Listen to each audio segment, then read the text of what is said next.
Good morning student. Synthetic polymers video series में आज हम बात करेंगे आयनिक बहुलकीकरण की।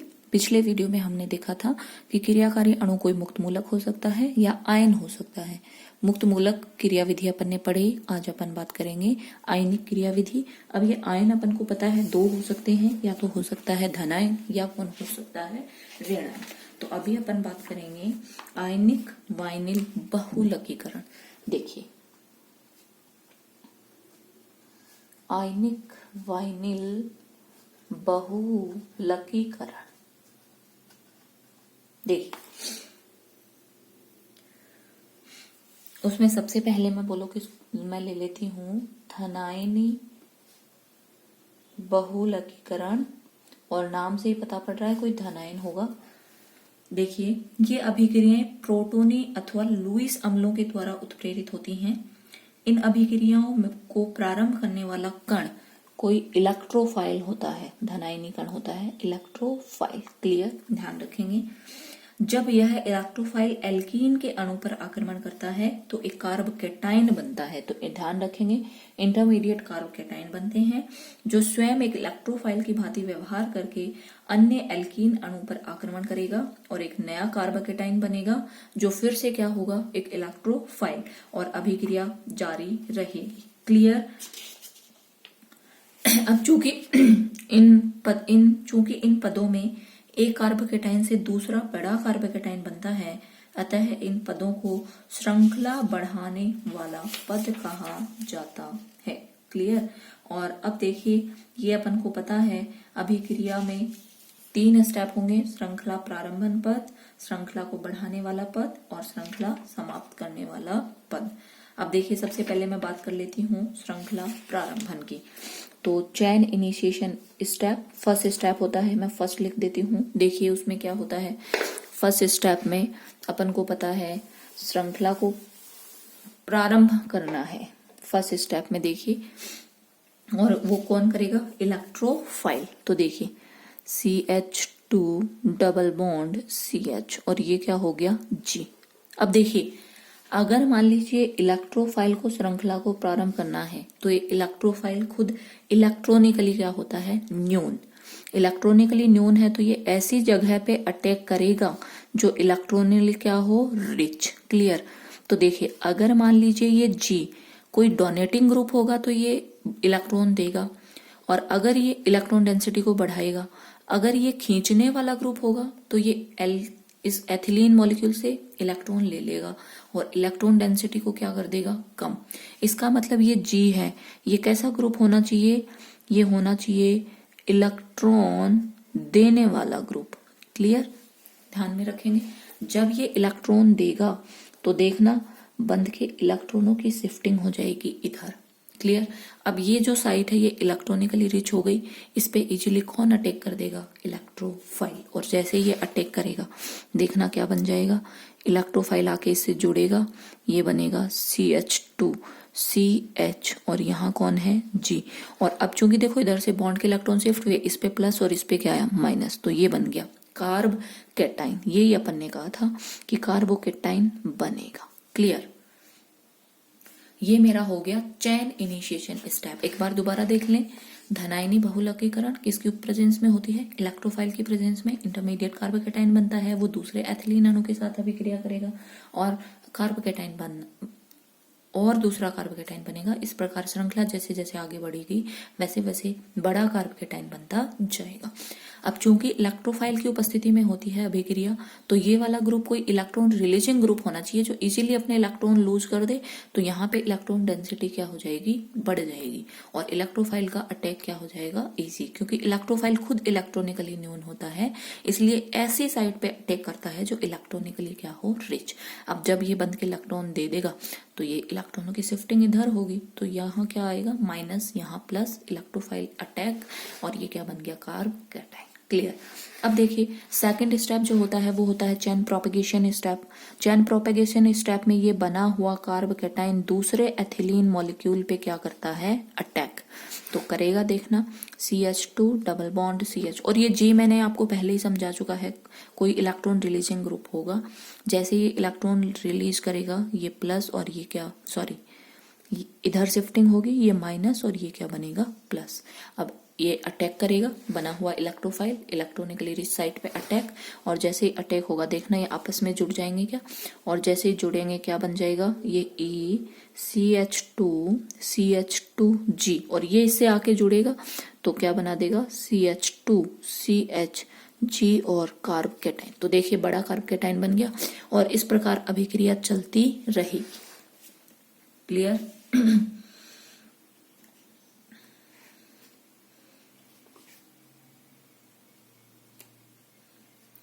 अब लास्ट में इस प्रकार से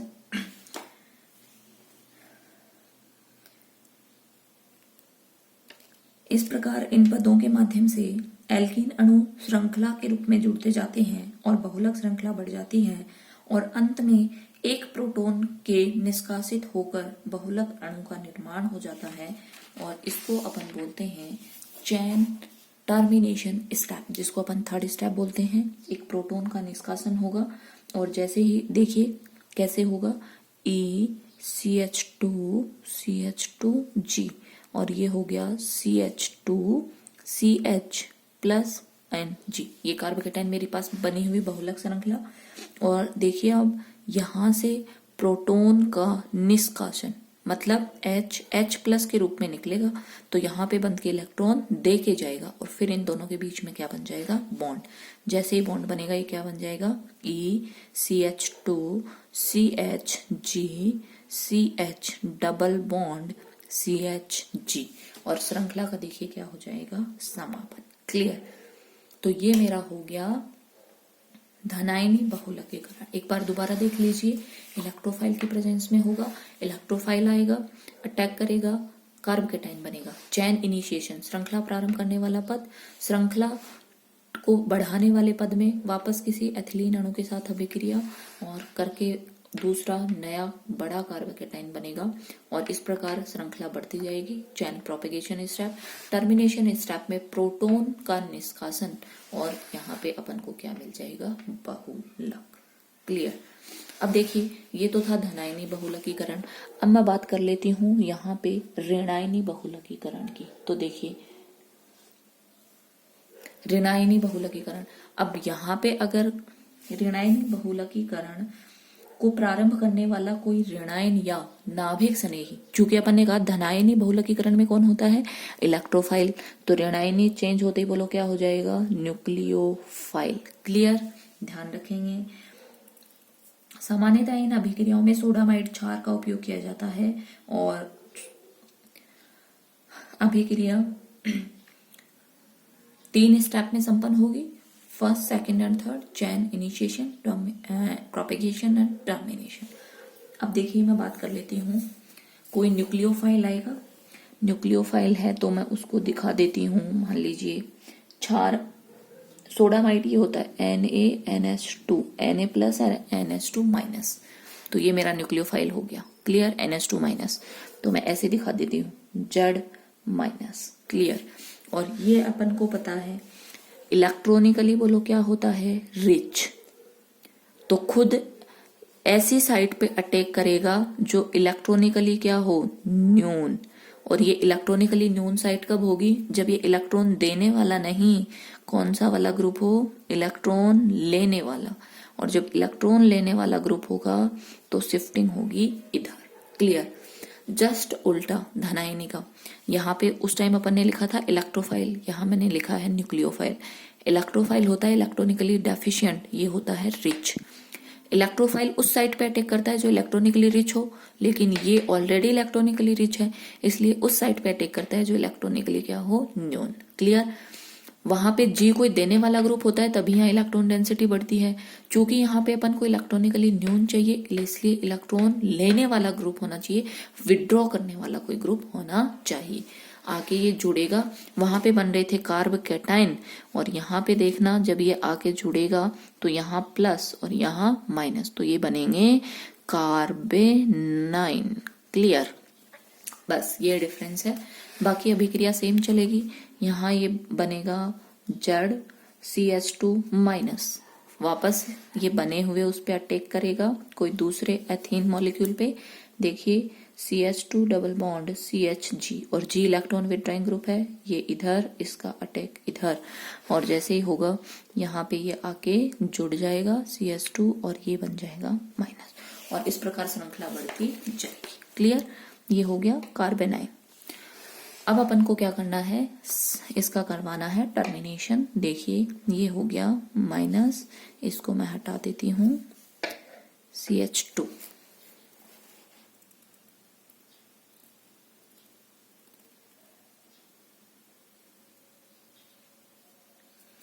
अब देखिए यहाँ पे श्रृंखला समापन पद में बेस आएगा, और जैसे ही मैं ऐसे लिख देती हूँ HZ, वहां पे तो अपन ने प्रोटॉन का निष्कासन किया था, लेकिन यहाँ पे कोई अपन ने जो शुरू में अभिक्रिया में बेस लिया था तो HZ, और Z तो अपन को पता है Z माइनस के रूप में निकल गया, और यहाँ पे कौन बचा H प्लस।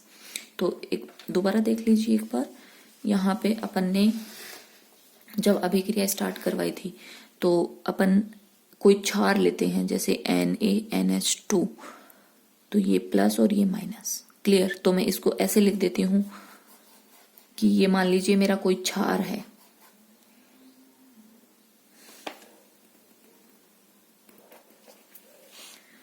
अब मैं वापस इसकी उस क्षार के साथ अभिक्रिया करवा रही हूं HZ। जैसे ही आप अभिक्रिया करवाएंगे यहां से Z तो किसके रूप में निकल जाएगा, Z माइनस के रूप में, क्योंकि ये तो चैन इनिशिएशन करेगा, इसलिए Z के इस न्यूक्लियोफाइल के रूप में निकल गया। यहाँ पे कौन बचा, H प्लस, इसका होगा अटैक, प्रोटोनेशन होगा, और जैसे ही होगा यहाँ पे क्या बन जाएगा CH2G, और मेरा क्या बन गया, बहुलक। एक बार दोबारा देख लीजिए, ऋणायनी बहुलकीकरण न्यूक्लियोफाइल की प्रेजेंस में होगा, इंटरमीडिएट कार्बेनाइन बनेगा। क्लियर? इलेक्ट्रॉनिकली रिच होता है, ऐसी साइट पे अटैक करेगा जो इलेक्ट्रॉनिकली न्यून हो, इसलिए ये G कोई इलेक्ट्रॉन विड्रॉइंग ग्रुप होना चाहिए। जैसे ही विड्रॉ करेगा प्लस और माइनस, इसका इस पे अटैक और जुड़ गया, इंटरमीडिएट क्या बन गया, कार्बेनाइन। अब ये बना हुआ कार्बेनाइन दूसरे एथिलीन मॉलिक्यूल पे अटैक करके लंबी श्रृंखला बनाएगा, चैन प्रोपेगेशन स्टेप। लास्ट में क्या होगा, टर्मिनेशन स्टेप में वापस जब आप इसकी अभिक्रिया बेस के साथ करवाएंगे, इसका क्या होगा, प्रोटोनेशन, और जैसे प्रोटोनेशन होगा अभिक्रिया का हो जाएगा टर्मिनेशन, समापन हो जाएगा, और अपन को क्या मिल जाएगा, बहुलक। क्लियर?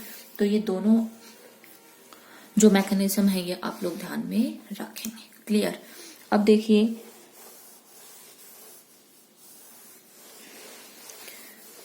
वेरी इंपॉर्टेंट, जिगलर नाटा अथवा उपसह संयोजन बहुलकीकरण, नाम से भी याद रखेंगे आप सीधे सीधे।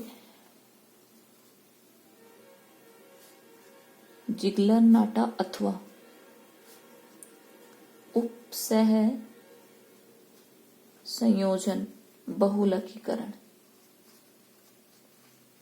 देखिए जिगलर नाटा अथवा उपसह संयोजन बहुलकीकरण, दोनों नाम याद रखेंगे। इस विधि का आविष्कार कॉल जिगलर और गैलियो नाटा ने किया था, दोनों साइंटिस्ट थे। इसके लिए इन्हें संयुक्त रूप से 1962 में नोबेल प्राइज मिला था।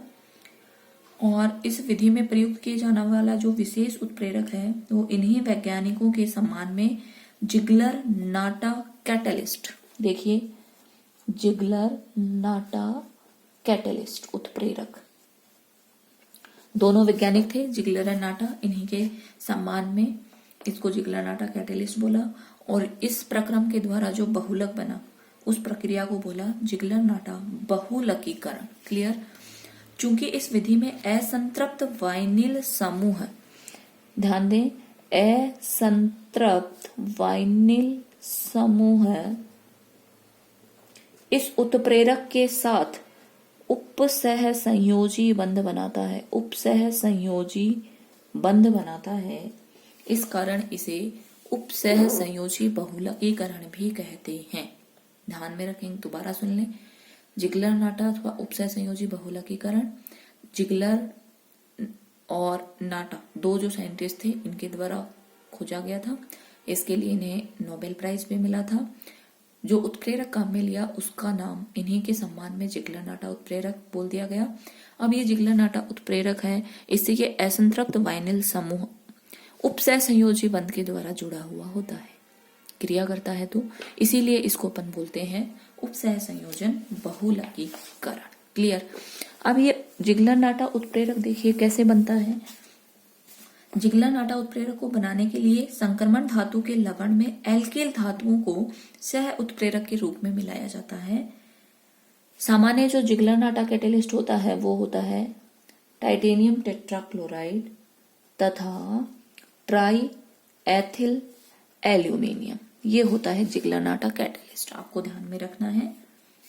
ये दोनों परस्पर क्रिया करते हैं और एक सक्रिय उत्प्रेरक का निर्माण करते हैं जिसमें टाइटेनियम के पास एक रिक्त उपसह संयोजी संख्या होती है और इसके साथ एथिल समूह जुड़ा हुआ होता है। ये दोनों आपस में क्रिया करेंगे, सक्रिय उत्प्रेरक बनाएंगे।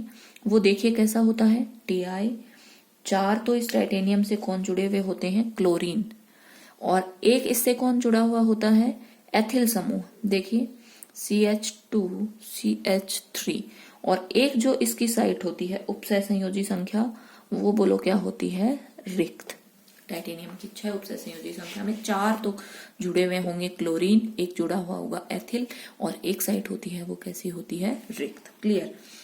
अब इस उत्प्रेरक के संपर्क में यदि एथिलीन अणु आता है तो वो रिक्त स्थान से टाइटेनियम पर पहुंच जाता है।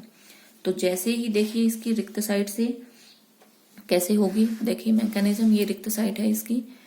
अब एथिलीन अणु जैसे ही इसके पास में आएगा, इसकी एक जो ये रिक्त साइट है वो यहाँ पे पहुंच करेगा, ऐसे लिख लेती हूँ, देखिए CH2 double bond CH2। Clear. और इस रिक्त साइट से जैसे ही पहुंच करता है, इसके पाई कक्षक और टाइटेनियम के रिक्त डी कक्षक, इसके रिक्त डी कक्षक, टाइटेनियम के जो रिक्त डी कक्षक हैं और इसके जो पाई कक्षक हैं उसके साथ अति व्यापन करता है। ये इसके पाई कक्षक टाइटेनियम के रिक्त डी कक्षकों के साथ अति व्यापन करते हैं और उपसहसंयोजी प्रकृति के पाई बंध का निर्माण करते हैं। क्लियर। इसका मतलब जो अपनी इलेक्ट्रॉन डेंसिटी थी वो इसने टाइटेनियम के रिक्त डी कक्षकों में डोनेट कर दी, इसीलिए जो बॉन्ड बना वो कैसा बन गया, उपसहसंयोजी बंध, और इसीलिए उसको बोला उपसहसंयोजी बहुलकीकरण। क्लियर। तो ये एथिलीन मॉलिक्यूल आया, इसने अपने पाई कक्षक टाइटेनियम के रिक्त डी कक्षकों के साथ अतिव्यापन किया और उपसहसंयोजी प्रकृति के एक पाई बंध का बोलो क्या हो गया, निर्माण। क्लियर। इसके बाद एथिलीन इकाई, इसके बाद ये जो एथिलीन इकाई है ये स्वयं को टाइटेनियम और एथिल समूह के बीच में प्रवेशित करवा देती है। देखिए जैसे ही ये प्रवेशित करवाएगी टाइटेनियम और किसके बीच में, एथिल समूह के बीच में, तो ये हो जाएगा CH2 CH2, ये एथिल समूह का प्रवेश हो गया और टाइटेनियम से ऑलरेडी कौन जुड़ा हुआ था, एथिल ग्रुप। क्लियर। तो देखिए ये समझ में, और ये वाली साइड जो है इसकी ये वापस से बोलो क्या होगी, फ्री। एक बार दोबारा सुन लीजिए, जिगलरनाटा कैटेलिस्ट TiCl4 और ट्राईएथिल एल्यूमिनियम होता है, ये आपस में अभिक्रिया करके एक जो सक्रिय उत्प्रेरक बनाते हैं उसमें टाइटेनियम के साथ 4 क्लोरीन और 1 एथिल समूह जुड़ा हुआ है, एक साइड रिक्त होती है। इसी रिक्त साइड पे एथिलीन मॉलिक्यूल आकर के अटैक करता है, इसके पाई कक्षक टाइटेनियम के रिक्त डी कक्षकों के साथ उपसह संयोजी बंध बनाते हैं और उपसह संयोजी बंध बनाते हैं। अब उसके बाद में ये जो एथीन मॉलिक्यूल है ये खुद को टाइटेनियम और एथिल समूह के बीच में क्या करवा देती है, प्रवेशित। तो ये प्रवेशित हुआ, आपको नजर आ गया होगा। क्लियर। और ये वाली साइड फिर से वो लोग क्या हो जाती है, फ्री। अब इस साइड पे वापस कौन आके, वापस कोई दूसरा एथिलीन मॉलिक्यूल आके अटैक करेगा अपने पाई कक्षक के साथ और इसके रिक्त डी कक्षकों के साथ उपसह संयोजी बंध बनाएगा और वापस वो जुड़ा हुआ एथीन मॉलिक्यूल टाइटेनियम और एथिल समूह के बीच में खुद को क्या करवा लेगा, प्रवेशित। और ऐसे ये श्रृंखला बढ़ती जाएगी और तो मैं इसको ऐसे लिख सकती हूँ N। और देखिए ये बहुलकीकरण प्रक्रिया चल रही है बहुलक का निर्माण होता जाएगा। इस प्रकार अभिक्रिया चलती रहेगी, एथेन का बहुलकीकरण होता रहेगा और अंत में हाइड्रोजन के प्रवेश से लंबी पॉलीथीन श्रृंखला टाइटेनियम से पृथक हो जाएगी और हमें उत्पाद के रूप में क्या मिल जाएगा? पॉलीथीन। क्लियर? तो ध्यान में रखेंगे, इंपॉर्टेंट है जिग्लर-नाटा उत्प्रेरक बहुलकीकरण।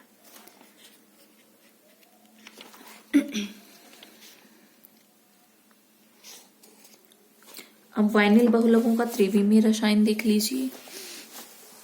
जो वाइनिल बहुलक अपन ने पढ़े हैं उनका त्रिविमीय रसायन, और वाइनिल बहुलक में अपन ने कहा था कि कोई वाइनिल ग्रुप होना चाहिए, CH2 डबल बॉन्ड CH और एक G। क्लियर? इन बहुलकों का देखिए ये 3 प्रकार के होते हैं वाइनिल बहुलकीकरण, और एक होता है आइसोटैक्टिक, एक होते हैं सिनडियोटैक्टिक और एक होते हैं एटैक्टिक। तीनों आपको ध्यान में रखने हैं इनके। अब देखिए, मान लीजिए ये G मेरा कोई ग्रुप CH3 है। क्लियर? तो ये प्रोपीन से क्या बनेगा? पॉलीप्रोपीन। अब जब आप इसका बहुलकीकरण करवाएंगे तो देखो क्या होगा? CH2 फ्री वैलेंसी, इस कार्बन पे C और कौन जुड़ा हुआ है? H।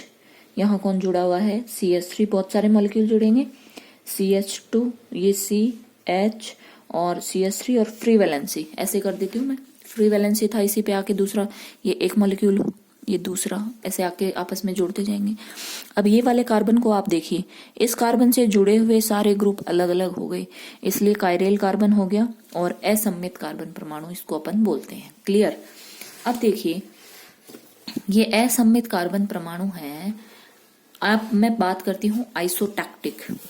आइसोटैक्टिक में जो ये कार्बन परमाणु होंगे इनका विन्यास सेम होगा, या तो ये होंगे R R R या होंगे S S S। आगे चलता जाएगा, जो भी बहुलकीकरण अभी प्रक्रिया में जितने भी ये असम्मित कार्बन परमाणु होंगे इन सब का विन्यास सेम होगा, या तो होगा R R या बोलो क्या होगा? S S। क्लियर? समझ गए मेरी बात को?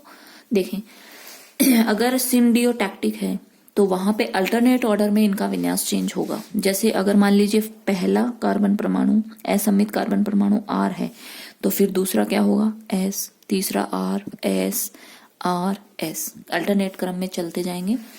अगर एटैक्टिक है तो वहां पे कोई भी क्रम नहीं होता, R R S R S S S S R R, कोई भी ऑर्डर हो सकता है। तो ये हो गया वाइनिल बहुलकों का त्रिविमीय रसायन। ध्यान रखेंगे, आइसोटैक्टिक में जितने भी असम्मित कार्बन परमाणु हैं सबका विन्यास सेम होगा। सिनडियोटैक्टिक में अल्टरनेट ऑर्डर में चेंज होगा, RS RS RS, और एटैक्टिक में कोई भी ऑर्डर नहीं होता है। क्लियर? एक देखिए, बाकी के बारे में तो अपन ने बात कर ली थी। एक होता है पॉलीएक्रिलेट, इसके बारे में आप देखें, पॉलीएक्राइलेट। देखिए, और इसमें मैं पहले बात करती हूं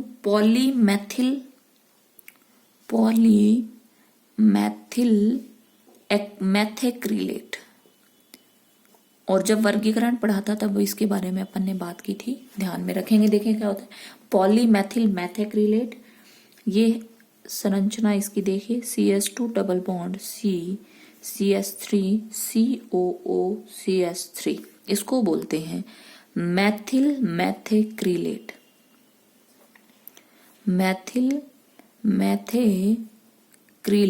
क्लियर?